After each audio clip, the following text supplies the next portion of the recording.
사도신경으로 우리의 신앙을 고백하도록 하겠습니다. 묵도하시겠습니다.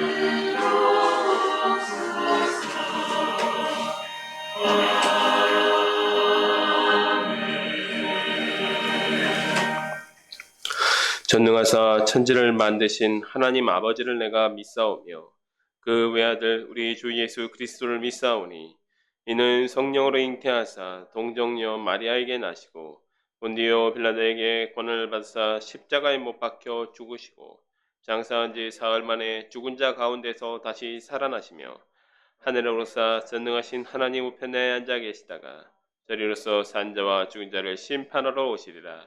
성령을 믿사오며 거룩한 공회와 성도와서 교통하는 것과 죄를 사하여 주시는 것과 몸이 다시 사는 것과 영원히 사는 것을 믿사옵나이다. 아멘. 찬송 436장 부르시겠습니다.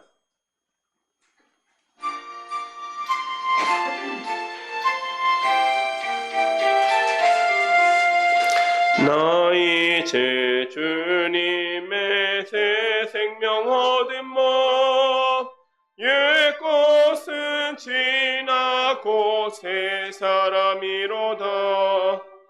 그 생명 내 맘에 강같이 흐르고 그 사랑 내게서 해같이 빛난다. 영생을 누리며 주 안에 살리라. 오늘도 내일도 주 함께 살리라. 주 안에 감추인 새 생명 얻으니 이전에 좋던 건 이제는 값없다. 하늘의 은혜와 평화를 맛보니 찬송과 기도로 주 함께 살리라. 영생을 누리며 주 안에 살리라. 오늘도 내일도 주 함께 살리라. 산천도 조목도 새 것이 되었고 죄인도 원수도 이 친구로 변한다. 새 생명 얻은 자 영생을 누리니 주님을 모신 맘 새 하늘 이로다. 영생을 누리며 주 안에 살리라. 오늘도 내일도 주 함께 살리라. 주 따라가는 길 험하고 멀어도 찬송을 부르며 뒤따라가리라. 나 주를 모시고 영원히 살리라. 날마다 섬기며 주 함께 살리라. 영생을 누리며 주 안에 살리라. 오늘도 내일도 주 함께 살리라. 아멘. 기도하시겠습니다. 하나님 아버지 참으로 감사드립니다. 주님을 찬양하며 주님 앞에 나온 저희 샤론의 가족들 하나님께서 굽어 살펴 주시었고 이 시간 주님의 말씀 예레미야서를 계속해서 살펴보고자 하는데 저에게 깨닫는 마음과 듣는 귀를 주시옵소서. 주님, 유다가 망하고 나서 다시금 유다를 재건하는 가운데 하나님의 말씀에 순종했던 인물들, 또 하나님을 대적했던 인물들이 있습니다. 주님, 저희가 그러한 지혜와 명철을 가지고 그러한 인물들의 삶을 보면서 악과 선을 구별할 수 있는, 그래서 악을 멀리하고 선을 택하여 살아갈 수 있는 저희 샤론의 가족이 되게 하여 주시옵소서. 예수님의 이름으로 기도드렸습니다. 아멘.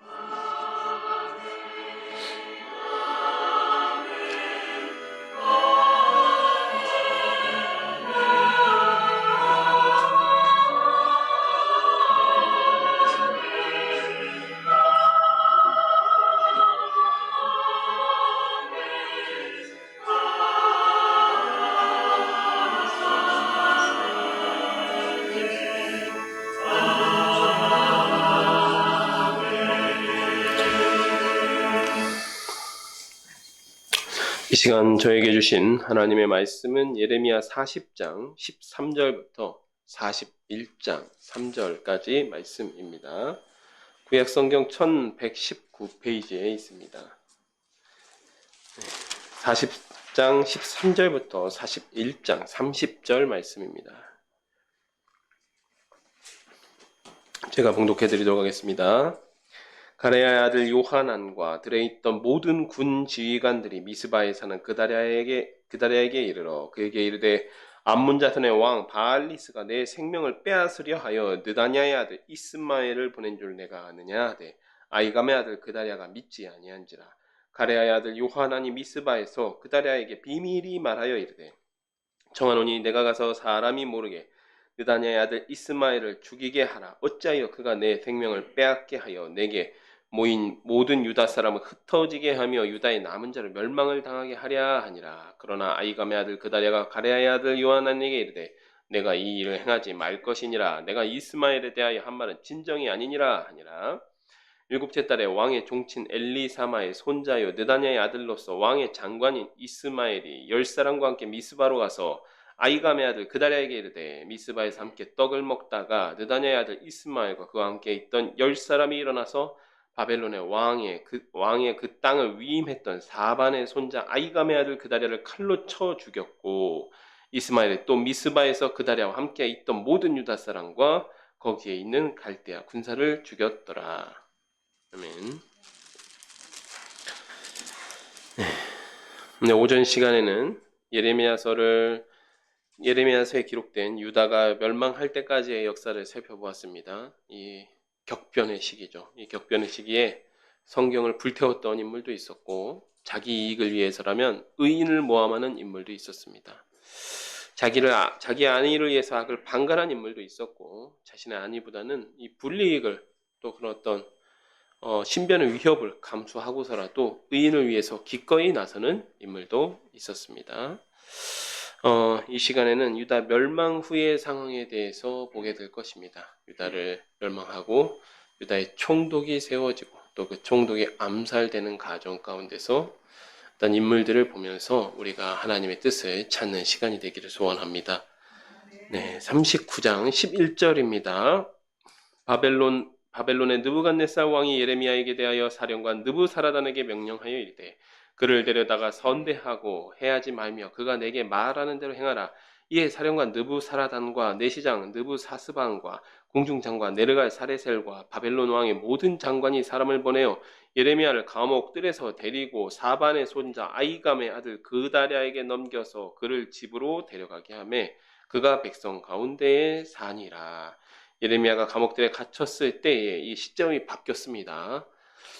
여호와의 말씀이 그에게 임하니라. 이르시되 너는 가서 구스인 에벤멜렉에게 말하기를 만군의 여호와 이스라엘의 하나님의 말씀에 내가 이 성에 재난을 내리고 복을 내리지 아니하리라 한 나의 말이 그날에 내 눈앞에 이루어지리라. 여호와의 말씀이니라. 내가 그날에 너를 구원하리니 내가 두려워하는 사람들의 손에 넘겨지지 아니하리라. 내가 반드시 너를 구원할 것인즉 내가 칼에 죽지 아니하고 내가 노력물같이 내 목숨을 얻을 것이니 이는 내가 나를 믿었음이라. 여호와의 말씀이니라 하시더라. 사령관 느부사라단이 다시 이제 돌아왔습니다. 시점이. 네, 사령관 느부사라단이 예루살렘과 유다의 포로를 바벨론으로 옮기는 중에 예레미야도 잡혀 사슬로 결박되어 가다가 라마에서 풀려난 후에 말씀이 여호와께로부터 예레미야에게 임하니라. 사령관이 예레미야를 불러다 이르되 네 하나님 여호와께서 이곳에 이 재난을 선포하시더니 여호와께서 그가 말씀하신 대로 행하셨으니 이는 너희가 여호와께 범죄하고 그 목소리에 순종하지 아니하였으므로 이제 이루어졌도다. 이 일이 너에게 임한 것이니라. 보라, 내가 오늘 내 손에 사슬을 풀어 너를 풀어주노니 만일 내가 나와 함께 바벨론으로 가는 것을 좋게 여기거든 가자, 내가 너를 선대하리라. 만일 나와 함께 바벨론으로 가는 것을 좋지 않게 여기거든 그만두라. 보라, 온 땅이 내 앞에 있나니 내가 좋게 여기는 대로 옳게 여기는 곳으로 갈지니라 하니라. 예레미야가 아직 돌이키기 전에 그가 다시 이르되 너는 바벨론의 왕이 유다 성읍들을 맞도록 세운 사반의 손자 아히감의 아들 그다랴에게로 돌아가서 그와 함께 백성 가운데 살거나 내가 옳게 여기는 곳으로 가거나 할지니라 하고 그 사령관이 그에게 양식과 선물을 주어 보내매 예레미야가 미스바로 가서 아히감의 아들 그다랴에게로 나아가서 그 땅에 남아있는 백성 가운데서 그와 함께 사니라. 이 바벨론 군대가 시드기야 11년, 그러니까 주전 586년 4월 9일에 예루살렘을 함락시킵니다. 그리고 그 해 5월 7일부터 10일 왕궁과 성전을 약탈하고 불사릅니다. 5월 7일부터 10일이에요. 그래서 5월 7일 날 성전이 불탔다라고 기록되어 있는 곳도 있고 5월 10일에 불탔다라고 기록되는 곳이 또 있습니다. 예레미야도 포로로 잡힙니다.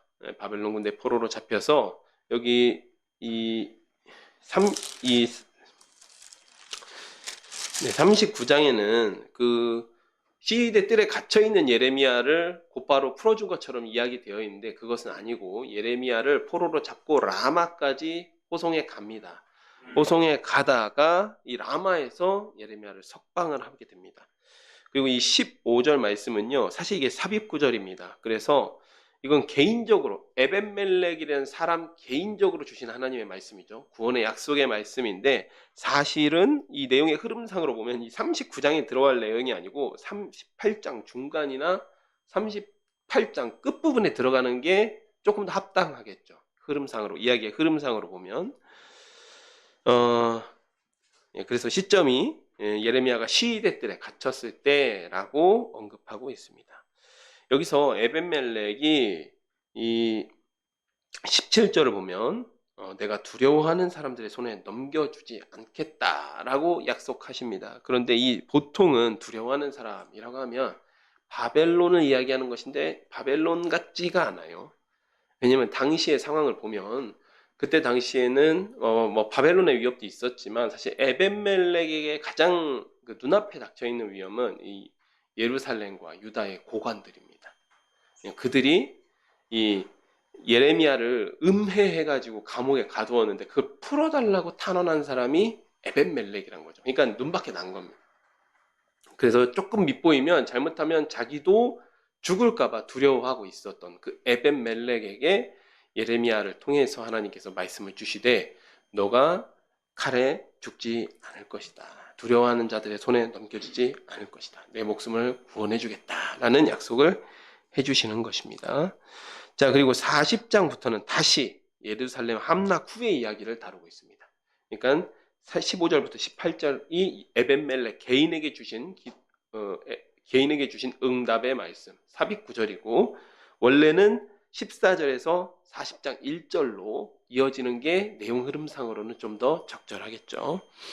다시 예루살렘 함락 후의 이야기를 다루고 있는데 사령관 느부사라단이 예레미야를 풀어주며 바벨론으로 가면 예레미야를 선대하고 또는 고향으로 돌아가도 좋다라고 이야기하고 있습니다.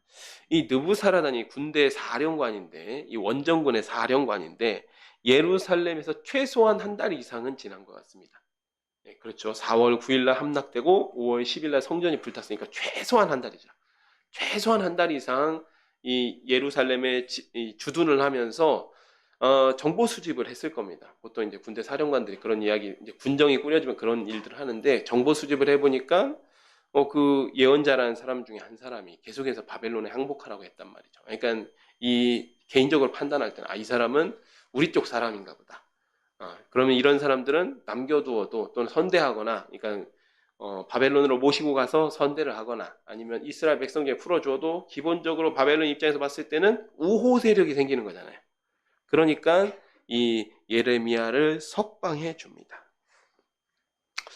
또 5절을 보면요. 예레미야가 떠나기 전, 예레미야가 돌이키기 전, 그러니까 예레미야가 그 바벨론 진을 떠나기 전에 느부사라단이 유다 총독으로 삼은 그다랴에게 가는 것이 좋겠다라고 이 조언을 해줍니다.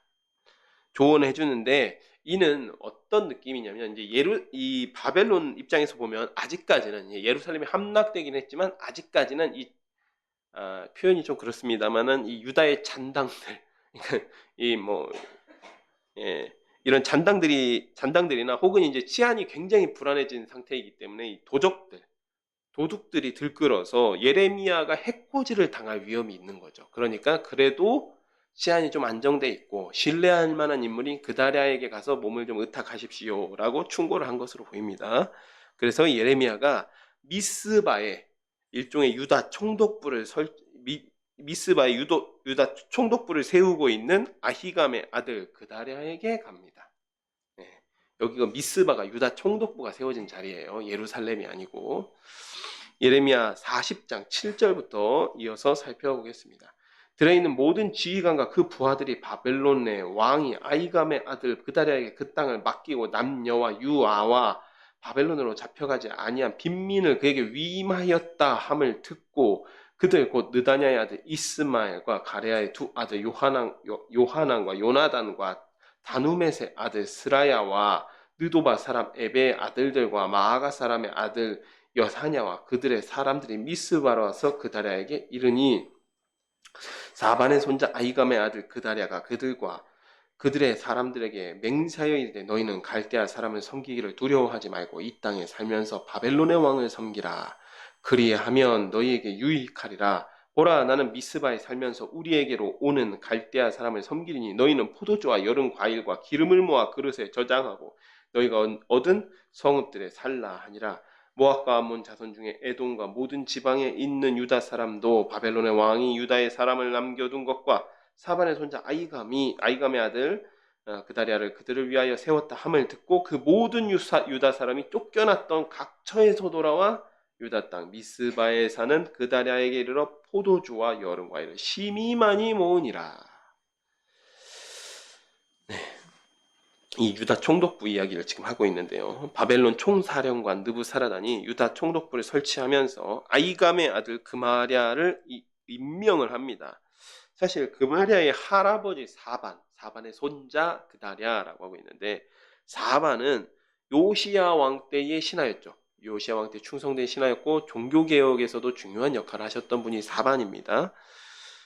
요시야 왕의 종교개혁에 적극 동참했던 인물인데 어떤 그 영향을 받아서인지 이 사반 가문이 사실 이스라엘 유다 말기에 오면 정말 명문가입니다.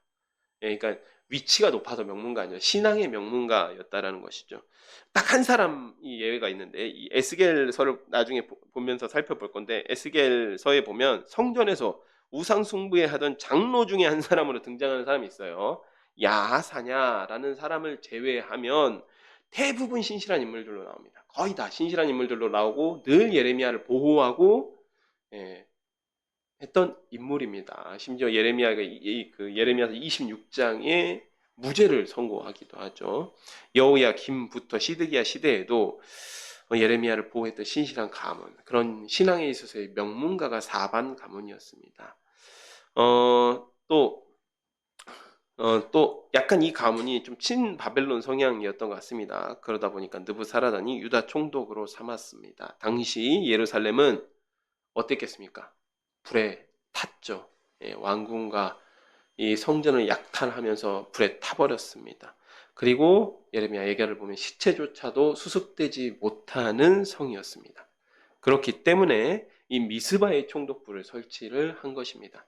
이 미스바의 위치가 현대에 와서는 이게 어디 있냐 학자들 따라서 의견이 좀 분분하긴 한데 가장 유력한 곳이 예루살렘에서 한 6km 정도 떨어진 곳입니다. 굉장히 가깝죠. 6km면 한 걸음이 빠른 사람이면 1시간, 아니 보통 걸음이면 1시간 반 정도면 걸어갈 수 있는 거리에 있는 곳이 미스바인데, 이 미스바에 유다 총독부를 설치합니다. 그러니까 이 소식이 들립니다. 이 소식이 들리자 7절과 8절을 보면 이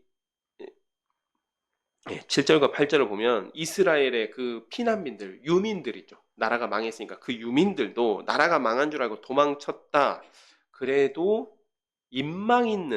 그다리아가 인망 있는 인물이었기 때문에 그다리아가 총독이 되었다는 소식이 들리자 사방에서 모여들기 시작합니다. 아무리 그다리아가 총독이 되었다고 해도 굉장히 평판이 안 좋아요. 악독해요. 그러면 굳이 그다리아에게 이렇게 몸을 의탁할 일이 없었겠죠. 이스라엘 백성들도. 그러니까 이런 평가들을 종합해 보면 그다리아라는 인물이 상당히 그래도 괜찮았던 인물 같습니다. 그 중에는 8절에 느다냐의 아들 이스마엘도 있었다라고 기록되어 있습니다. 이스마엘은 41장에서 뒤에 다시 나오지만 왕족이고 또 야심이 있던 인물입니다. 왕족 출신인데 야심이 있어요. 심지어 탐욕스럽기까지 합니다. 12절에 보면요. 미스바에 모인 유민들이 여름 과일을 심히 많이 모았다. 포도주와 여름 과일을 심히 모았다. 이 기사가 좀 의미 있는 기사입니다. 왜냐하면 이때가 유대력으로 5월이라고 기록되어 있어요. 그러니까 예루살렘이 함락된 게 5월이죠.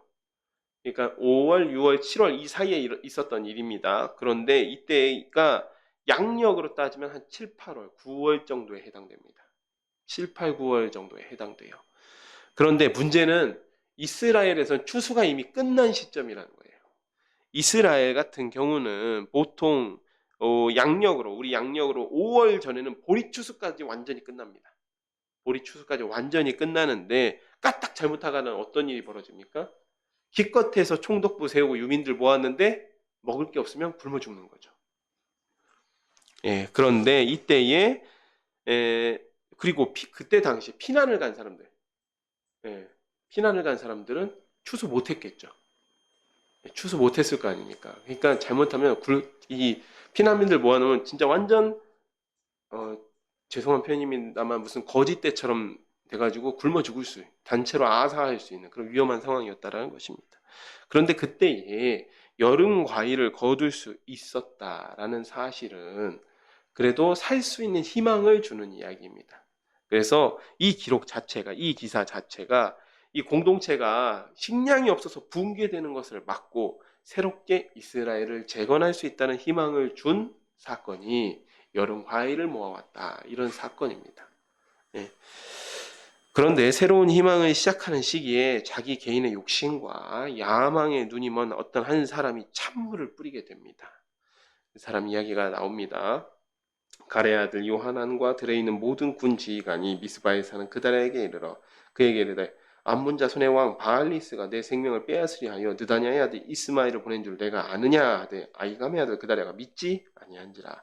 가레 아들 요하난이 미스바에서 그다리아에게 비밀이 말하여 이르되 청하노니 내가 가서 사람이 모르게 느다냐의 아들 이스마엘을 죽이게 하라. 어찌하여 그가 내 생명을 빼앗게 하여 내게 모인 모든 유다 사람을 흩어지게 하며 유다의 남은 자를 멸망을 당하게 하랴 하니라. 그러나 아이감의 아들 그다리아가 가레아의 아들 요하나는에게 이르되 내가 이 일을 행하지 말 것이니라. 내가 이스마엘에 대하여 한 말은 진정이 아니니라 하니라. 일곱째 달에 왕의 종친 엘리사마의 손자의 느다냐의 아들로서 왕의 장관인 이스마엘이 10사람과 함께 미스바로 가서 아이감의 아들 그다리아에게 이르러 미스바에서 함께 떡을 먹다가 느다냐의 아들 이스마엘과 그와 함께 있던 10사람이 일어나서 바벨론의 왕의 그 땅을 위임했던 사반의 손자 아이감의 아들 그다리아를 칼로 쳐서 죽였고 이스마엘이 또 미스바에서 그다리아와 함께 있던 모든 유다 사람과 거기에 있던 갈대아 군사를 죽였더라.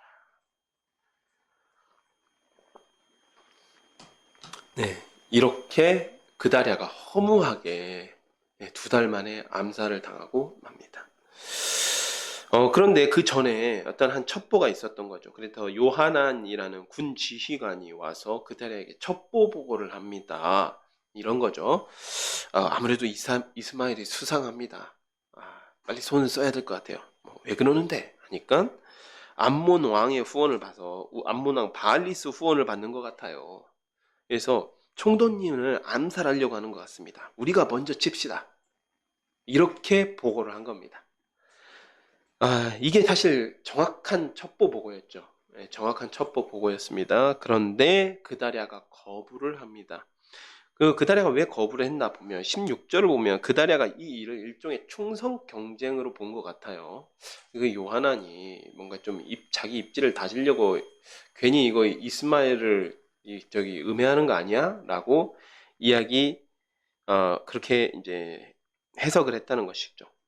근데 또 중요한 한 가지 이유가 있습니다. 무엇이냐면 이제 막 재건되려는 이제 그 이스라엘 공동체죠. 이스라엘 공동체가 이제 막 재건되는 그 와중에 만약에 여기서 왕족 한 명을 사형을 시켜버리면 어떻게 될까요? 갑자기 분위기에다 찬물을 확 끼얹는 거죠.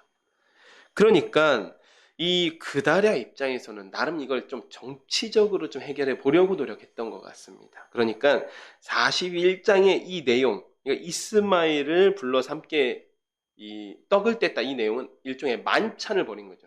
그래서 뭐 우리도 이제 뉴스 같은 걸 보면 대통령이 뭐 이렇게 야당이랑 관계를 푼다거나 뭐 이렇게 좀 화해 분위기가 조성되거나 하면 어떻게 합니까? 보통 이게 만찬을 열고 초대해서 식사하면서 뭐 좀 정치적으로 타협할 거 있으면 타협하고 이렇게 이제 서로 소통을 하지 않습니까? 이제 그러한 과정을 통해서 이런 분위기를 좀 좋게 만들어 보려고 노력을 했는데 이스마엘은 이걸 기회로 여긴 겁니다. 그래서 자기가 데려간 암살자들과 함께 이 그다랴라는 총독을 암살을 하고 그때 당시에 이 그다랴 총독에게 이 바벨론 군대가 호위로 붙여졌던 보디가드를 붙여줬던 그 바벨론 군대까지도 같이 죽여버린 겁니다. 이제 뒷수습이 어려워진 거죠. 예, 뒷수습이 어려워진 겁니다. 예, 새로운 희망을 시작하는 시기에 자기 개인의 욕심 또 야망 이런 것들에 눈먼 사람입니다. 이스마엘은 굉장히 야비하고 탐욕스러운 인물이었던 것 같습니다. 총독 그다랴를 암살하는 데 그치지 않았어요. 또 이 사람이 총독 그다랴를 암살한 데는 자기가 왕족이라는 이유도 좀 한몫한 것 같습니다. 아니 모름지기 내가 왕족인데 하는데 신하 가문에서 총독이 나왔단 말이죠. 그러니까 도저히 그 질서에는 순응할 수 없었던 사람인 것이죠. 그러니까 암몬 왕의 후원을 받아서 그다랴 총독을 암살합니다.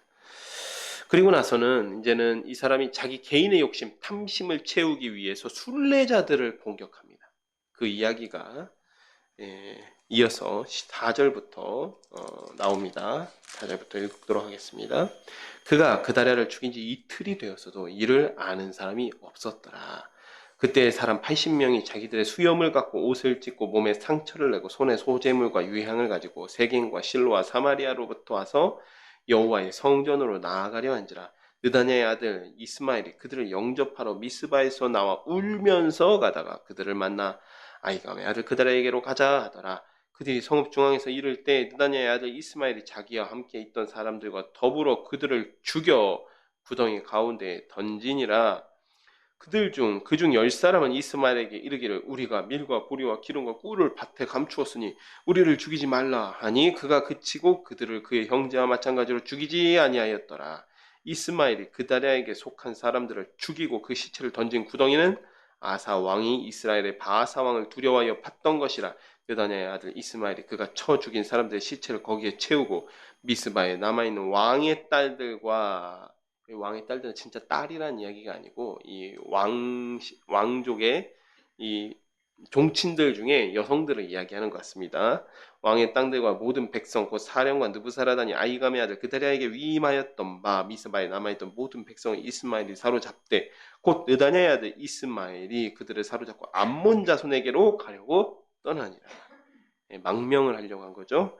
가레아의 아들 요하난과 그와 함께 있는 모든 군 지휘관이 느다냐의 아들 이스마엘이 행한 모든 악을 듣고 모든 사람들을 데리고 느다냐의 아들 이스마엘과 싸우러 가다가 기브온 큰 물가에서 그를 만남에 이스마엘과 함께 있던 모든 백성이 가레아의 아들 요하난과 그와 함께 있던 군 지휘관을 보고 기뻐한지라.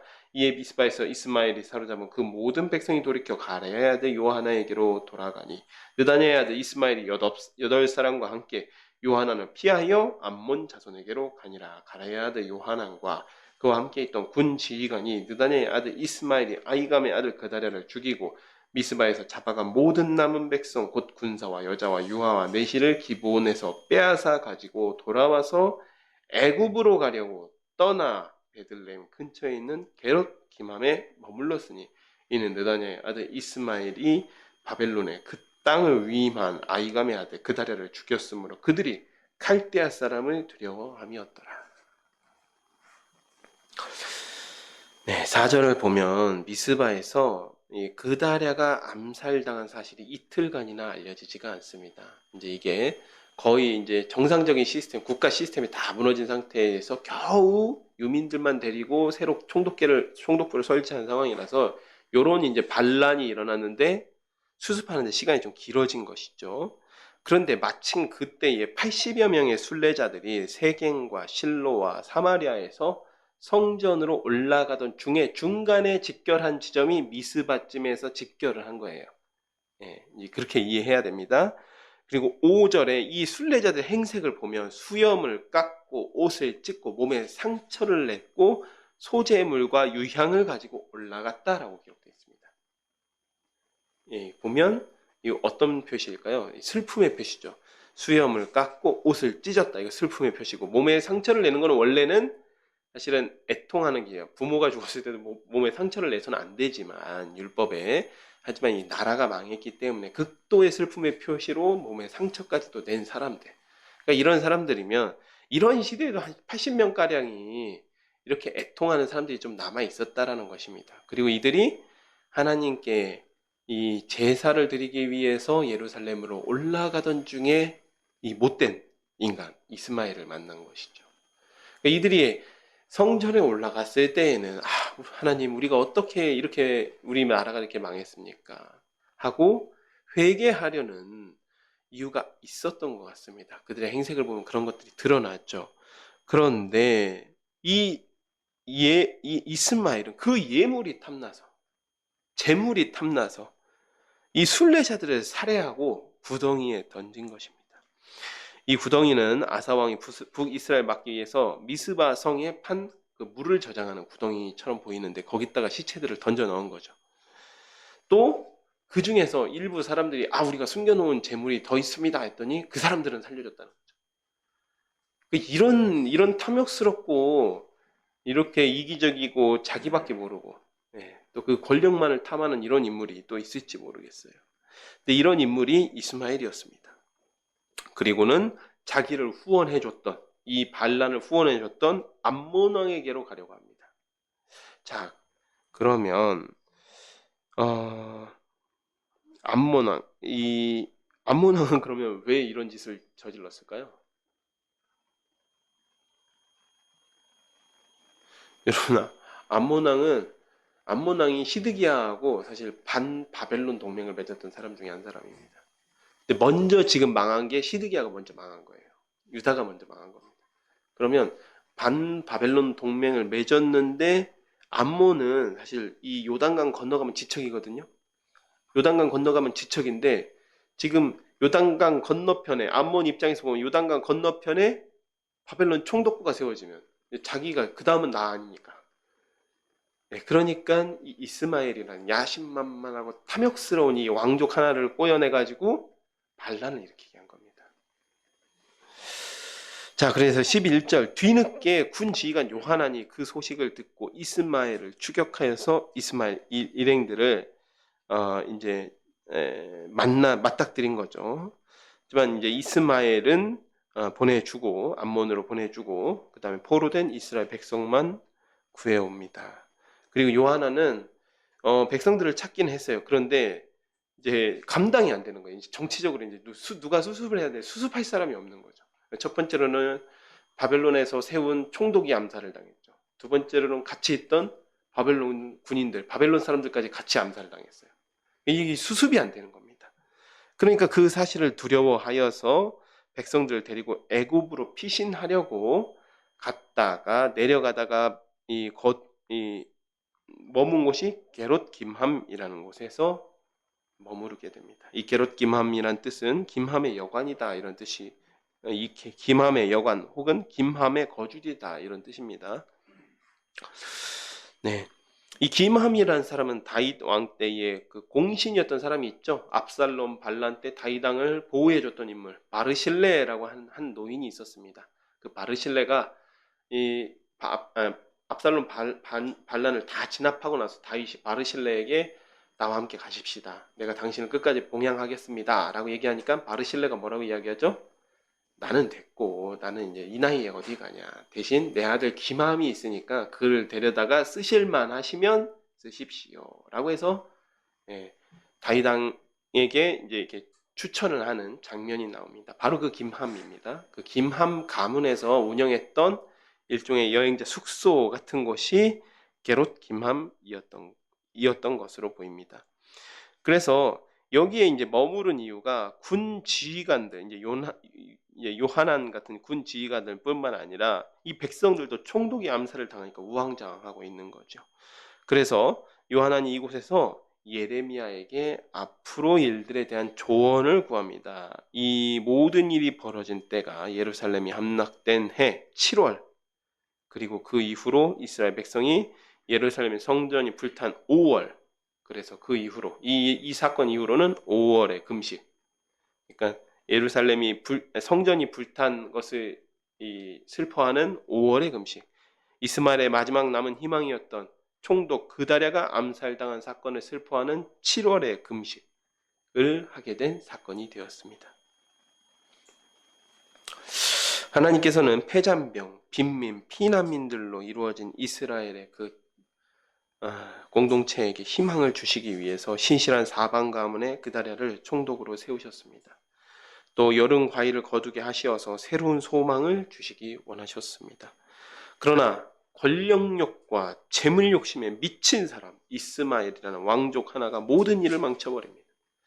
우리가 거대한 역사를 볼 때는 부인할 수 없는 사실은 모든 일이 하나님의 뜻대로 결과적으로는 이루어지게 될 것이라는 걸 우리 다 믿습니다. 다만 그 가운데서도 자기 욕심에 취해서 하나님의 역사를 방해하는 인물들이 꼭 있습니다. 그저 왕족이라는 알량한 자존심에 취하고 또 대의를 위해서 하는 것도 아니고 재물의 욕심이 나서 또 무고한 순례자까지도 약탈한 엽기적인 사건을 벌인 이스마엘은 누구 손에 놀아나는지도 모르고 그렇게 함부로 칼춤을 춥니다. 가깝게는 암몬 자손 왕의 손에서 놀아나는 일이지만 우리 궁극적으로 봤을 때는 하나님의 역사를 방해한 것입니다. 사랑하는 샤론의 가족 여러분, 우리는 이스마엘을 통해 배우기를 소망합니다. 우리도 자존심과 탐심에 눈이 가리면 얼마든지 이러한 참담한 일을 벌여서 하나님의 역사를 방해할 수 있는 죄인이라는 사실을 기억해야만 합니다. 이 시간 우리 샤론의 가족들은 자존심과 탐심의 그러한 장막을 넘어서 하나님을 믿고 바라본 에벤멜렉과 같은 사람이 되시기를 축복합니다. 제가 기도하고 말씀을 맺도록 하겠습니다. 기도하겠습니다. 하나님 아버지 참으로 감사드립니다. 오늘도 이렇게 귀한 시간 하나님께서는 이스라엘이 멸망한 후에 그다랴라고 하는 이 총독을 세워서 이스라엘 공동체를 수습하시고자 하였고 또 그러한 일들이 벌어졌음에도 불구하고 이스마엘이라는 한 사람이 알량한 자존심과 또 권력욕과 또 물질에 대한 욕심에 취해서 이 모든 일을 망쳐버리는 일을 보게 됩니다. 주님, 우리도 욕심에 취하면 얼마든지 이스마엘과 같이 어리석은 일, 참담한 일을 벌일 수 있는 죄인임을 통감합니다. 주님, 저희가 비록 그러한 죄성을 지닌 죄인이지만 그러나 저희의 마음 가운데 늘 말씀의 빛을 비추어 주시고 진리의 길로 인도하여 주셔서 선과 악을 구별하게 하여 주시옵소서. 늘 악을 버리고 선을 선택하는 우리 샤론의 가족이 되게 하여 주시기를 소원합니다. 예수님의 이름으로 기도드렸습니다. 아멘. 이 시간 54장 찬송하시고 주기도문으로 예배를 마치도록 하겠습니다.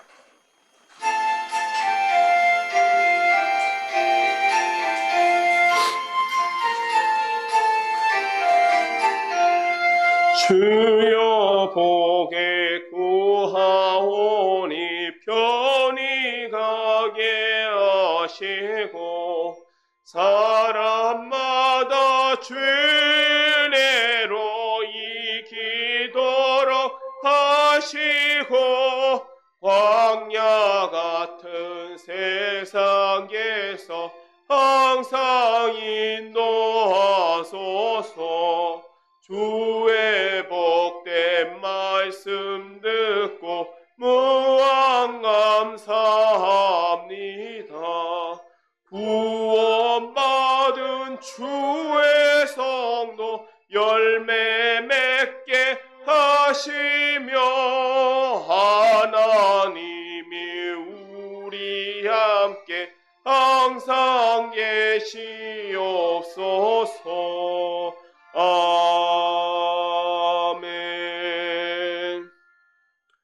하늘에 계신 우리 아버지여, 이름이 거룩히 여김을 받으시오며 나라가 임하시오며 뜻이 하늘에서 이루어진 것 같이 땅에서도 이루어지이다. 오늘 우리에게 일용할 양식을 주시옵고 우리가 우리에게 죄 지은 자를 사하여 준 것 같이 우리의 죄를 사하여 주시옵고 우리를 시험에 들게 하지 마시옵고 다만 악에서 구하시옵소서. 대개 나라와 권세와 영광이 아버지께 영원히 있사옵나이다. 아멘. 아멘.